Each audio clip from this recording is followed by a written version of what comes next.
Salut și bine v-am găsit! Sunt Gabriela Popescu și astăzi vă voi realiza un machiaj. Un machiaj așa cumva tomnatic, potrivit pentru această perioadă. Cei de la Autonet mi-au ridicat mingea la fileu, așa cum îmi place mie să zic, de câțiva ani buni și mă bucur să fiu astăzi așa virtual alături de voi. Mă bucur tare mult cu această echipă să fiu de vreo 4 sau 5 ani. Eram la București, eram alături de voi fizic, dar asta este, suntem într-o perioadă un pic mai dificilă, dar nu e nicio problemă pentru că noi ne facem treaba la fel de bine. Mă bucur că sunt alături de voi și virtual, așa cum spuneam, și vreau să vă dau mai multe detalii despre un machiaj pe care am să-l realizez pe un model. Nu pe mine, ci pe altcineva, pentru că vreau să vedeți exact cum făceam și atunci, anii trecuți, și eram cumva alături de voi și de frumosul eveniment Autonet. Mulțumesc foarte mult pentru invitație și anul acesta și sper din suflet să vă uitați, să fiți cât mai atente la toate detaliile pe care le fac. Așa că puteți să luați un fix, o foaie și să-i dăm drumul. Diana este modelul meu astăzi, mă bucur tare mult că ai venit. Sper din suflet să avem așa parte de un machiaj frumos, luminos, tomnatic, așa cum am spus și la început, și să-i dăm drumul. Bineînțeles, mă dezinfectez și să știți că dacă se aude așa, nu chiar la fel de bine cum se auzea la început, este pentru că port o mască, bineînțeles. Mâinile sunt perfect dezinfectate, așa că putem să începem. Pentru Diana vreau începutul să facem în felul următor, vreau să fie foarte, foarte bine demachiată. Pentru că demachierea e un pas foarte important. Încercați să găsiți produse special create pentru tipul vostru de ten. Dacă aveți un ten normal, puteți să alegeți o apă micelară. Apa micelară va curăța foarte bine tot ce înseamnă produse de machiaj sau, așa cum e în cazul meu, doar sebumul și praful.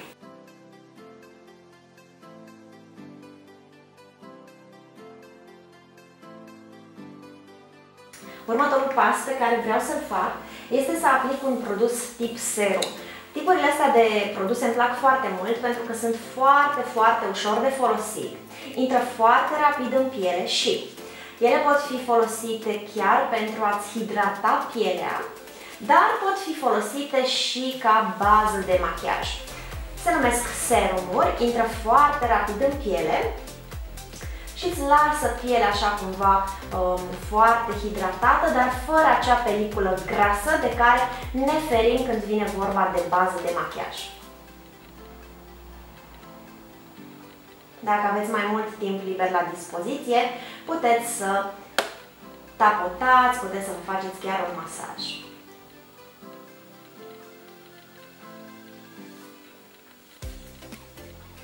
Următorul produs pe care vreau să-l folosesc este un fond de ten. Un fond de ten cu acoperire medie, ușor spre mare.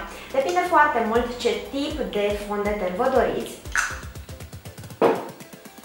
Mie îmi plac foarte mult aceste produse care au o acoperire medie pentru că pot cumva să aplic două straturi dacă e nevoie, dacă am anumite zone. De exemplu, modelul meu, tot ce înseamnă zona asta un pic centrală, da? Este un pic mai roșiatică. Ei bine, acolo voi aplica de 2 ori. Aceste produse, fondurile de ten cu acoperire medie, sunt un pic mai elastice și sunt ușor mai transparente. Și atunci când aplici 2 straturi, poate și 3 straturi, dacă vorbim de un eveniment de noapte, va arăta foarte bine fără să fie acel efect de mască. Când vine vorba de fond de ten, vreau să fiți foarte atente și să vă găsiți culoarea potrivită. Știu că e un pic mai dificil, dar îmi doresc tare mult atunci când mergeți la un magazin să testați, să încercați, să luați câte un pliculeț, da, de produs și să mergeți acasă să vedeți exact cum se aplică pe tenul vostru. Vreau să mai știți un lucru, toate fondurile de ten vor oxida, adică își vor schimba ușor culoarea, va fi un pic mai închis. Și cu modelul meu întâmpin o problemă pe care cu foarte multe alte cliente o întâmpin.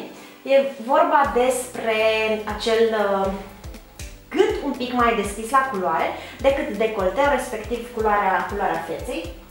Să știți că e foarte ușor să-ți aplici un strat uniform, fin, cu burețel.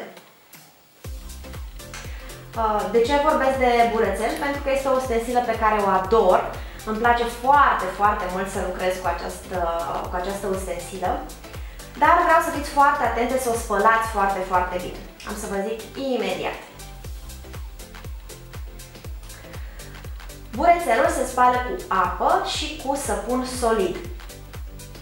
Apa să fie fierbinte și da, săpunul să fie solid pentru că e ușor, se curăță mult mai bine produsul, da, cremos, fondul de ten din burețel. Știu că sunt tot felul de variante cu geluri de spălare, variante chiar cu produse de curățare a vaselor, dar eu nu sunt de acord. Mie îmi place foarte mult să am grijă și de ustensilele cu care lucrez și cred că un săpun solid de mâini, dacă e și antibacterian, își face treaba foarte, foarte bine. De asemenea, vreau să nu uitați de tot ce înseamnă zona părului. Adică atunci când veți folosi burețelul, încercați să ajungeți până la primele fire de păr, ca astfel să nu se vadă zona unde am lucrat cu fond de ten și zona unde nu am lucrat cu fond de ten. Nu uitați de ureche. Atunci când avem un eveniment sau când mergem, nu știu, da, la un eveniment sau la o cină și poate avem mai multe emoții, să știți că se întâmplă să se înroșească mult mai mult urechile, așa că le puteți pune și lor un strat foarte fin de fond de ten. Nu uitați de tot ce înseamnă maxilar, așa cum v-am spus și zona gâtului. Dacă vedeți că decolteu e un pic mai închis la culoare. Și foarte important să nu uitați lateralele nasului, zona nărilor. Mergem mai departe cu o zonă de care știu că și la evenimentele pe care le aveam cu Autonet era așa o întrebare, pentru că aveam cornere diferite. Era cornerul acesta de beauty, unde îmi plăcea foarte mult să fiu prezentă și să vă machez. Sper din suflet să vedeți aceste clipuri, doamnele și domnișoarele care mi-au trecut așa prin mână. Mă întrebau și vreau să le dau mai multe sfaturi despre tot ce înseamnă partea asta de cearcăne și ce produse să folosească pentru zona aceasta. Vreau să știți un lucru, orice cearcăne din asta așa nu foarte, foarte închis, ci cumva echilibrat, un pic mai închis, dar nu foarte, foarte închis, se poate estompa cu o cantitate fină de fond de ten. Așa cum am să fac și eu astăzi, nu vreau să folosesc un concealer pentru că nu-mi doresc să-mi încarc zona de sub ochi, voi folosi fondul de ten, care v-am spus are acoperire medie, ușor stremare. Voi lua buricul, voi lua vârful burețelului sau voi puteți să luați buricile degetelor, e în regulă ambele variante. Privește un pic în sus și cu foarte mare atenție voi lumina zona de sub ochi. La fel și voi încercați cu buricile degetelor sau cu burețelul, orice variantă e potrivită, să estompați cearcănele. Pentru că nu voi lucra cu o altă nuanță mai deschisă sau diferită de cea pe care o are pe față, look-ul o să fie natural și zona de sub ochi nu o să fie foarte, foarte deschisă, ceea ce eu zic că va arăta foarte, foarte bine. Să nu uitați să aplicați și foarte puțin fond de ten pe pleoapă. Toate mișcările să fie așa cum lucrez și eu acum, de presare, tapotare. Lucrați foarte bine și colțul intern al ochiului, exact zona pe care o lucrez eu acum. Și apoi vă mai uitați ușor în dreapta, în stânga, să fie acoperirea cât mai frumoasă. Fondul de ten, să știți că este unul dintre produsele care mie îmi place foarte, foarte mult. Este acel produs pe care eu, când eram și cu fetița mea foarte mititică și mereu o purtam în sistemele acelea de purtare, trebuia cumva în 5 minute să fiu gata și să plec afară, pentru că nu avea, vă dați seama, foarte multă răbdare și aplicam fond de ten și ruj. Ăștia erau pașii pe care eu mi-i făceam în fiecare zi când mergeam cu ea la plimbare. Pentru că și eu mă simt la fel de bine să mi se uniformizeze pielea, să arate bine, pielea să fie fresh, să găsesc un fond de ten care să mă mulțumească și să-mi placă. Încercați și investiți într-adevăr și o anumită sumă de bani pe fond de ten, dar și timp atunci când vreți să îl căutați și mergeți să-l alegeți în magazine. Următorul pas pe care vreau să-l fac este să aplic un strat uniform de pudră translucidă. Pudră translucidă, să știți că nu usucă pielea, de foarte multe ori aud mă rog, lumea mă întreabă, oare usucă pielea pudra? Eu spun nu, dar fiți foarte atente la calitatea pudrei, pudra să fie translucidă, adică să nu aibă nicio culoare și foarte important este să aplicați un strat uniform. Și să nu aplicați foarte mult produs, pentru că nimeni nu-și dorește să fie fața cu foarte, foarte multă pudră, dar toată lumea își dorește fondul de ten să reziste. Și altfel nu avem cum. Dacă nu ne fixăm foarte bine pielea cu pudră, din păcate nu o să stea fondul de ten. Vorbim la telefon des, poate unele dintre noi ne mai punem și mâinile pe față, sper din suflet în perioada asta cât mai puțin, dar asta este. Trebuie să fixați foarte, foarte bine pielea și veți vedea că nu o să mai fie o problemă când vine vorba de rezistența fondului de ten. Toate mișcările pe care le fac, vedeți și voi, sunt acestea de presare, tapotare. Doar așa fondul de ten și pudra va sta.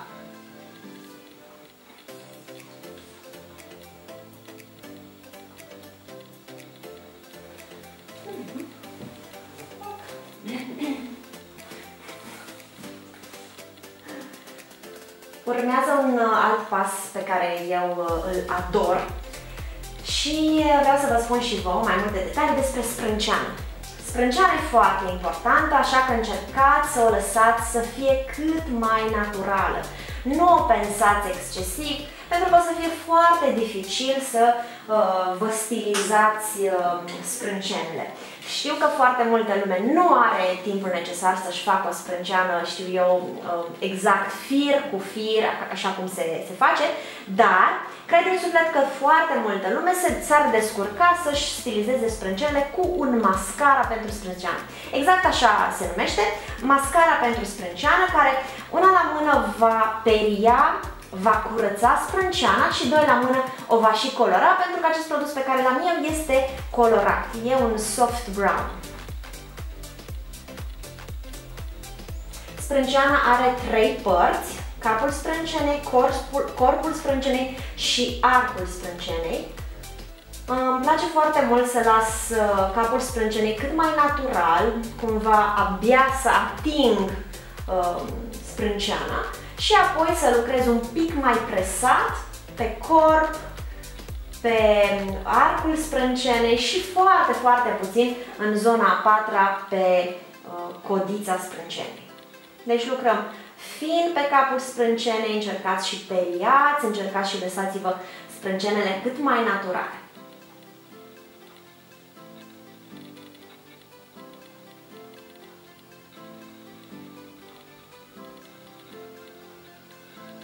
Îmi place foarte mult acest look al sprâncenelor, un look așa natural, foarte cumva nelucrat, dar în același timp foarte frumos stilizat. În perioada aceasta, toamnă, iarnă, poate sunteți un pic mai încurajate că ne punem o pălărie, ne punem căciulă, da, pe perioada iernii, așa că puteți, de exemplu, să vă și lăsați sprâncenele să crească mai mult, acele fire de care imediat noi ne speriem și imediat vrem să le pensăm, încercați să le lăsați naturale. Și undeva prin primăvară puteți să mergeți la un specialist și specialistul să vă îndrume la o formă potrivită pentru chipul vostru.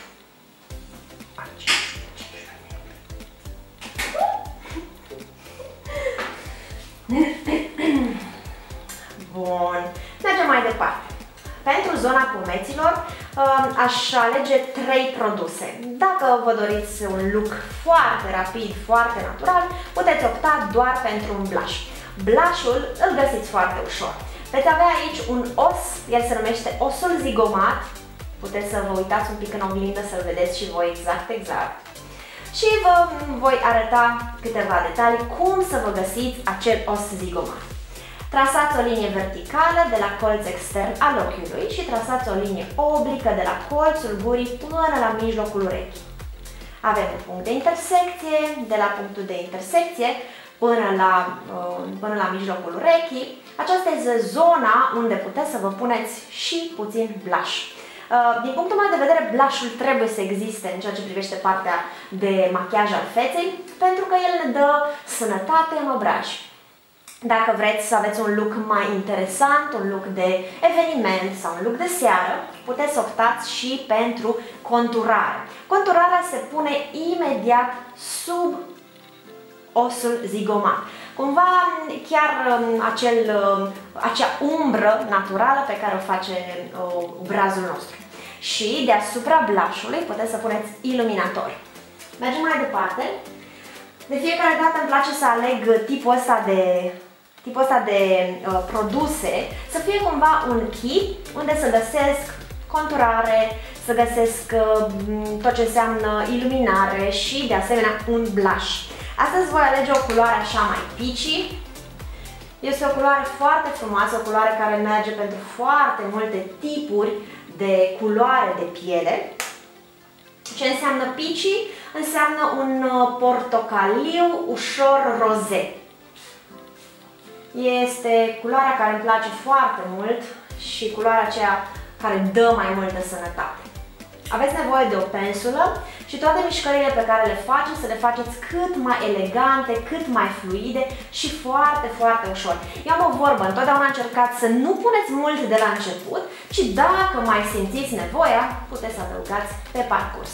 Voi lucra și cu un produs de conturare pe care îl pun sub acel os, sub osul zigomat, dar probabil vedeți și voi, mă concentrez mai mult chiar în zona firelor de păr și foarte subtil trag spre centrul feței.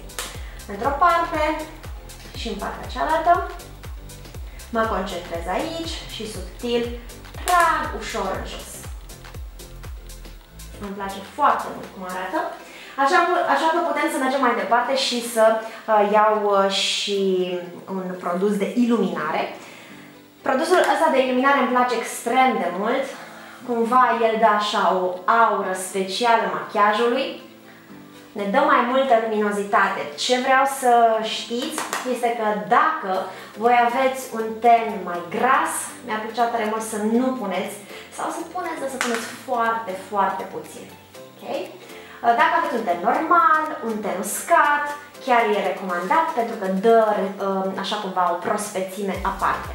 Puteți cu buricile degetelor să aplicați ușor pe vârful nasului și deasupra buzei superioare. Imediat suntem în zona ochilor și pentru zona ochilor am preferat să vă arăt așa un truc foarte mișto. E vorba despre orice ruj lichid mat, pe care cu siguranță îl aveți și voi în portfoliul vostru. Acest produs poate fi foarte ușor aplicat pe pleoapă. Bineînțeles, voi puteți direct din aplicator. Am ales o nuanță care nu o să moară niciodată. Este așa cumva un maro interesant. Eu îl aplic cu o pensulă și da, îl aplic pe pleoapă. Mi-ar plăcea tare mult să recreați și voi acest look și să ne întâlnim pe rețelele de socializare și să îmi arătați ce ați făcut și voi. Să știți că e foarte rezistent machiajul ochilor pe care îl fac eu astăzi și este foarte, foarte ușor de făcut. Ca și tematică este acel soft smoky eyes. Un machiaj interesant, un machiaj care se potrivește la orice tip de formă de ochi. Ca aia formă de ochi, știu eu, globulară sau o formă de ochi ușor pesimistă, poate o pleoapă căzută, să știi că acest tip de machiaj o să stea foarte, foarte bine.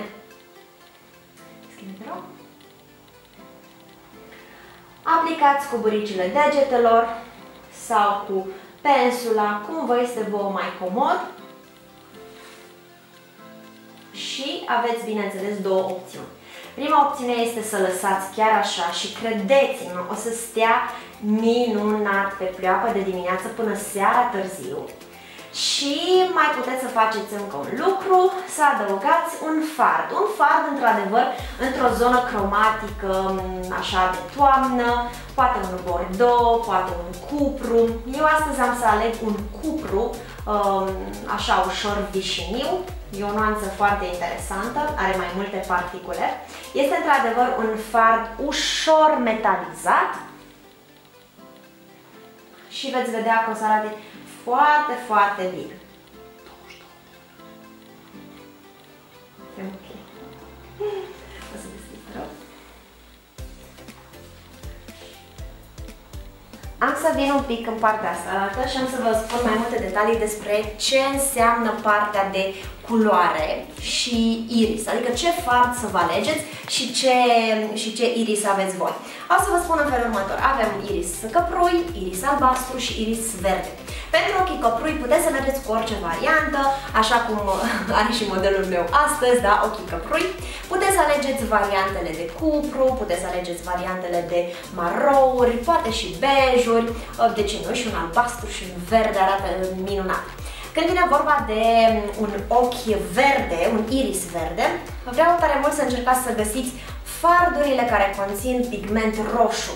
Cu siguranță veți găsi o paletă foarte interesantă, de la bejuri deschise, de la, știu eu, șampanie, poate chiar somon sau poate chiar un pici, da? Sau puteți să luați nuanțele de violet, nuanțele de movuri, arată senzațional. La irisul albastru încercați și găsiți o cromatică portocalie. Este culoarea complementară a albastrului și va arăta foarte, foarte bine. La partea de portocaliu și poate o să ziceți, băi, dar chiar portocaliu? Să știți că da. Dacă îți pui, de exemplu, chiar blushul pe care l-ai în trusă, cu buricile degetelor doar îl atingi ușor pe pleoapă și tu ai un iris albastru, crede-mă că o să arate senzațional. Hai să terminăm lucrul și cu mare drag eu sunt aici, așa că dacă cei de la Autonet vor avea și partea asta de comentarii și de tot felul de zone unde să mă întrebați ceva, eu sunt cu mare drag alături de voi și vă răspund.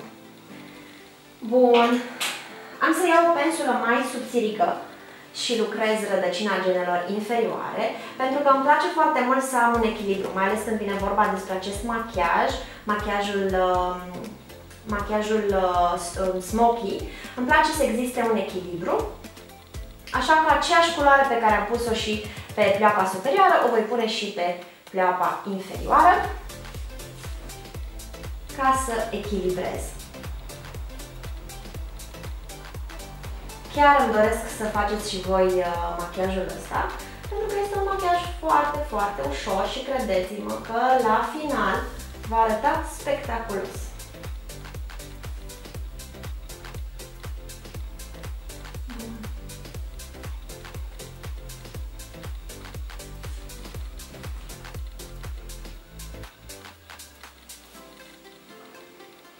Și ce îmi place foarte mult este că este foarte rezistent.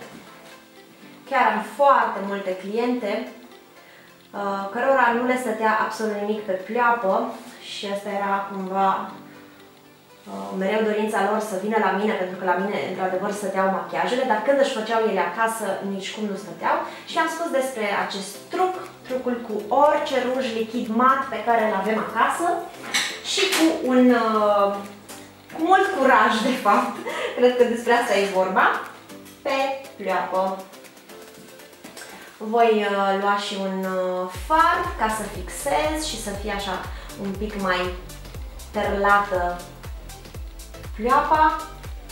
Îmi plac foarte mult fardurile perlate, fardurile ușor sidefate, dau mai multă luminozitate. Îmi plac foarte mult aceste pensule voluminoase, ele se numesc pensule de blending. Puteți alege și fibră naturală, dar să știți că foarte multe branduri au și fibre artificiale foarte bine lucrate, așa că puteți opta clar și pentru ele. O să deschizi, te rog, privește în față. Încercați întotdeauna colțul extern al ochiului să fie cât mai difuzat luminos. Ce înseamnă asta? Înseamnă să nu puneți direct acolo produs, ci să vă concentrați pe glob, da? Și ușor să trageți spre linia părului.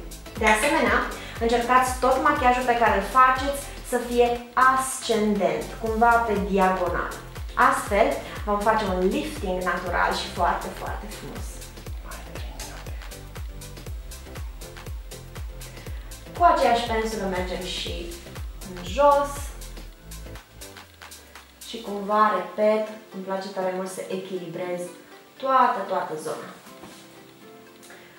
Pentru mascara, pentru că asta este ultimul produs pe care îl pun în zona pleoapelor, am ales un mascara cu o pensulă naturală, nu o pensulă foarte voluminoasă și cumva mi-ar plăcea să cred, mi-ar plăcea să cred că atunci când vreți să vă faceți un look voi, puteți să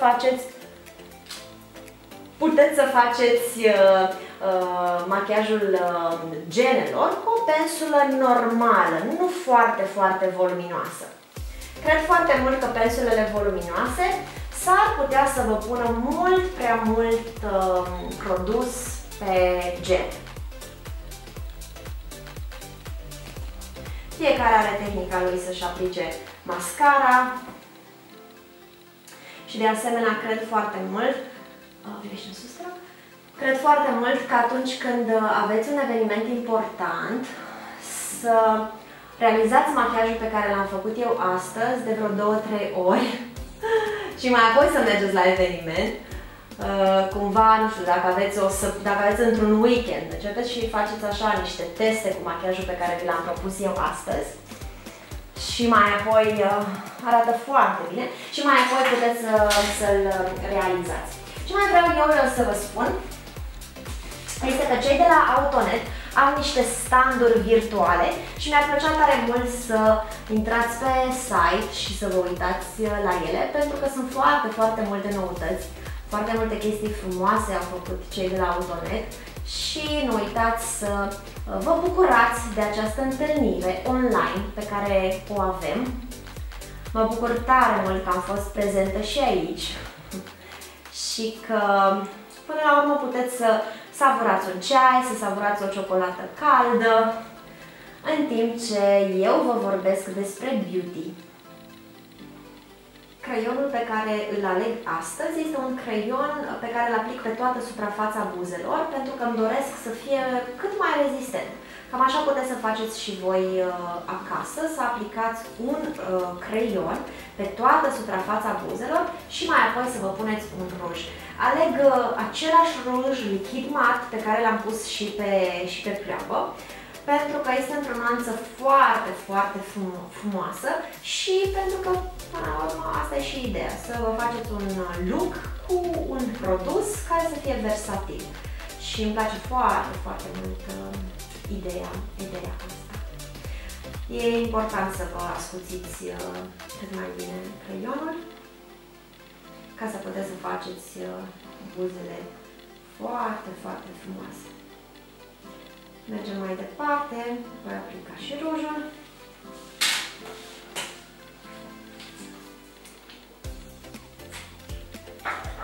Bineînțeles, voi puteți să optați și pentru un balsam de buze sau puteți să optați pentru un ruj cremos. Ideea e că, știu, suntem cumva mai mereu cu mască și să știți că cel mai rezistent produs, da, pentru zona buzelor este clar o combinație între un creion și un ruj lichid mat, așa cum lucrez și eu astăzi.